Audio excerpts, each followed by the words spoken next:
पिछले कई दिनों से बिहार की राजनीति में जीतन राम मांझी काफ़ी चर्चा में है अपने बयानों को लेकर के।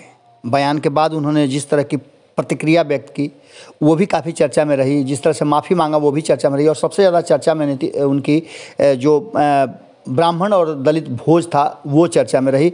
इसके बाद क्या कुछ हुआ हमने खबरों के माध्यम से दिखाया, लेकिन जीतन राम मांझी के इस बयान से लेकर के इतने दिनों की जो घटना चली, लगभग 6-7 दिनों तक लगातार ये चर्चा होती रही।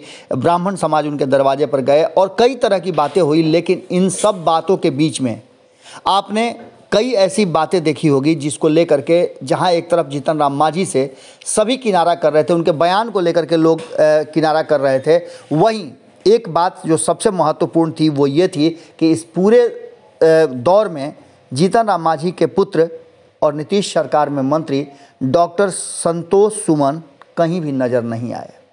आपने इस बात को देखा होगा कि लोग कई तरह की प्रतिक्रिया दे रहे थे, कई तरह की बातें कर रहे थे, लेकिन इन सब से कहीं ना कहीं संतोष सुमन ने अपने आप को अलग रखा। जैसा कि आपने सुना भी होगा कि किस तरह से नीरज बबलू ने स्पष्ट तरीके से कहा था कि जीतन राम मांझी को यदि राजनीति से इतना ही लगाव है, प्यार है, तो अपने बाल बच्चों का रास्ता क्यों बंद कर रहे हैं। उन्हें चाहिए कि वो संन्यास ले लें राजनीति से और घर में बैठ करके राम राम जपें, अपने बेटों को आगे बढ़ने दें। क्या संतोष सुमन का इस तरह से जीतन राम मांझी से किनारा करना किसी रणनीति का हिस्सा है?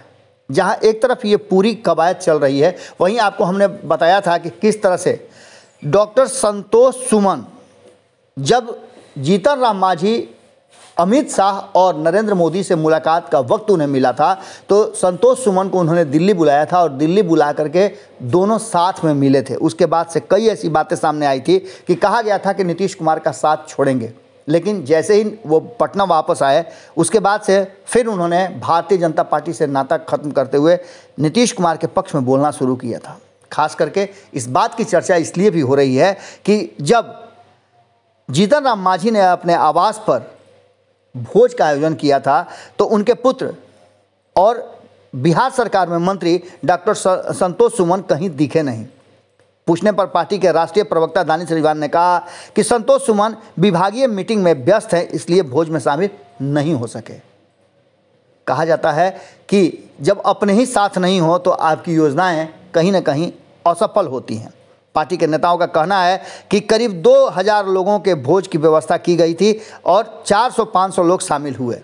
ये भी आप समझ सकते हैं कि कहीं ना कहीं लोगों ने जीतन राम मांझी के भोज से किनारा कर लिया है, इनकार कर दिया है, और जीतन राम मांझी ब्राह्मण दलित एकता महाभोज से जो राजनीति करना चाहते थे उसमें कहीं ना कहीं विराम लगा है। और ख़ास करके तब और ज़्यादा इस बात की चर्चा होने लगती है और इसे असफल कहा जा सकता है जब उनके पुत्र ने ही इस पूरे मुहिम में से अपने आप को अलग रखा। अब देखने वाली बात होगी कि क्या पिता पुत्र के बीच में कहीं ना कहीं खटास पैदा हो गई है इस बयान के बाद, क्योंकि संतोष सुमन ये जानते हैं कि उनके पास अभी बहुत राजनीति बची हुई है और उन्हें लंबा राजनीति करना है।